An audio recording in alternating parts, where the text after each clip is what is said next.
अज्ञात लेखक। निकिता फिलोसॉफी में पीएचडी कर रही थी। उसे किताबें पढ़ने का इतना शौक था कि वो किताबों और कहानियों में ही अपनी दुनिया ढूंढती थी। निकिता जब ग्रेजुएशन में थी तो उसने एक किताब पढ़ी थी, वर्ड्स नॉट सेड। तब से ही उसे उस राइटर से एक अटैचमेंट सी हो गई थी। उसने राइटर का नाम पता करने की बहुत कोशिश की पर कुछ पता ही नहीं चला। एक दिन वो अपनी फ्रेंड से कहती है, कितने दिन हो गए, आज तक मैं उस राइटर के बारे में कुछ पता नहीं लगा सकी। आज तक तो वहीं अटकी पड़ी है, किताबों की दुनिया को वहीं तक छोड़ दे बहन, कुछ नहीं रखा उसमें। फिर तो तुझे कुछ पता ही नहीं। उनकी हर ईयर एक बुक आती ही है जिसकी सिर्फ 20 कॉपीज ही बनती है और मैं सारी कॉपीज खरीद लेती हूँ। चल तुझे दिखाती हूँ। निकिता प्रिया को स्टोर रूम में लेकर जाती है। रूम बिल्कुल ठंडा। प्रिया को ऐसा महसूस होता है जैसे वो यहाँ पहले आ चुकी है।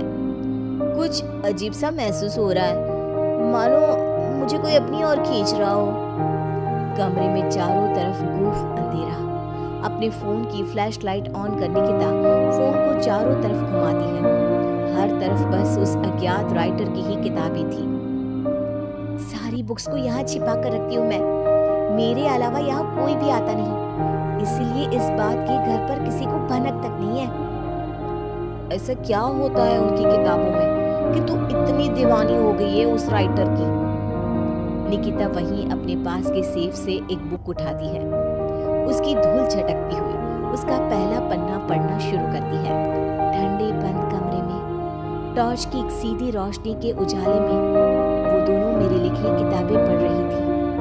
तभी उसकी सहेली को अपने कंधे पर किसी का हाथ महसूस होता है। ओह, ओह! क्या हुआ प्रिया, तू चीखी क्यों? मुझे ऐसा लगा किसी ने मेरे कंधे पर अपना हाथ रखा हो। निकिता रुक तो, मैं देखती हूँ। निकिता हर तरफ लाइट दिखाती है पर वहां पर कोई नहीं होता। देख तो, कहाँ कोई है यहाँ? छोड़, तू कहानी सुन। फिर उसे लगता है मानो एक भारी सा हाथ उसके सर को सहलाता है। क्या फालतू किताब है, बंद कर इसे, मैं घर जा रही हूँ। दोनों कमरे से बाहर आ जाते हैं। क्या हुआ यार, तू ऐसे अचानक बाहर क्यों आ गई? अरे कैसी किताब है यार प्रिया, तू जो कुछ भी पढ़ रही थी सब वैसा ही हो रहा था। अब समझ में आया तू खोई खोई से क्यों रहने लगी है। एक मिनट, क्या वो राइटर मुझे भी जानता है? मेरे बारे में और क्या क्या लिखा है उसमें?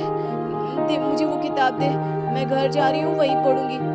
मुझे जानना है कि फिर मेरे साथ क्या होगा। निकिता के लाख मना करने के बाद भी प्रिया एक बुक लेकर चली जाती है और उसी दिन से उसका नंबर ऑफ आने लगता है।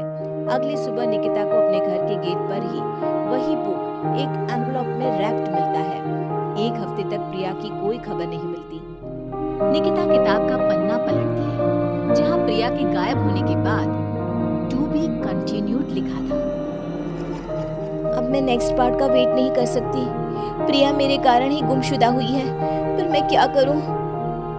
निकिता एनवलप में आए बुक को खोलती है जिसमें एक एड्रेस होता है, एक ऐसी जगह जिसका नाम गूगल पर भी मौजूद नहीं था। पर निकिता बस पकड़कर निकल पड़ती है। पालनखेत, पालनखेत। ये तो वही जगह है। मंजिल ने राही को ढूंढ ही लिया। निकिता जैसे ही बस से उतरती है, बस गायब हो जाती है। लगता है ये बस मुझे यहाँ लाने के लिए ही आई थी। निकिता रोड से जंगल की ओर बढ़ती है। अंदर चलते हुए उसे एक खंडर दिखता है जिसके अंदर वो जाती है। अंदर उसे एक लड़का डायरी लिखते हुए दिखता है। अरे आ गई आप, आइए आइए। आप ही है वो राइटर? मुझे बताइए कहाँ है प्रिया? वहाँ देखो। निकिता देखती है कि दीवार पर प्रिया की तस्वीर लगी हुई है जिस पर हार चढ़ा हुआ है। प्रिया की फोटो के साथ वहाँ कई और लोगों की तस्वीरें भी थी। ये सब क्या है? मेरी कलम श्रापित है, मैं ना भी चाहूँ तो भी ये चलेगी। जिस किसी का जिक्र ये करती है उसे मार कर ही दम लेती है। ये सिलसिला शुरू हुआ था जब मैं 16 साल का था। एक नदी के किनारे मुझे पेन मिली, मैं इसे अपने कपड़ में रख कर भूल गया। फिर एक दिन अचानक कबाड़ से लाल रोशनी आई। मैंने उसे खोला तो पेन चमक रही थी और इसने लिखी मौत की दास्तां। मेरा सब कुछ इसने छीन लिया, सब कुछ। मैंने उसे खत्म करना चाहा पर नाकाम रहा। मैं सब कुछ छोड़कर जंगल में रहने लगा, पर यह तब भी नहीं रुकी। तो इसे रोकेगा कौन? तुम नहीं मरी। बाकी जिस किसी का भी इसने जिक्र किया उसको इसने निगल लिया। तुमने मेरी सारी बुक्स पढ़ी, उसे संभाल के रखा, पर तुम्हें कुछ नहीं हुआ। तुम ही वो मसीहा हो निकिता, मुझे बचा लो और इस खेल को रोक दो निकिता।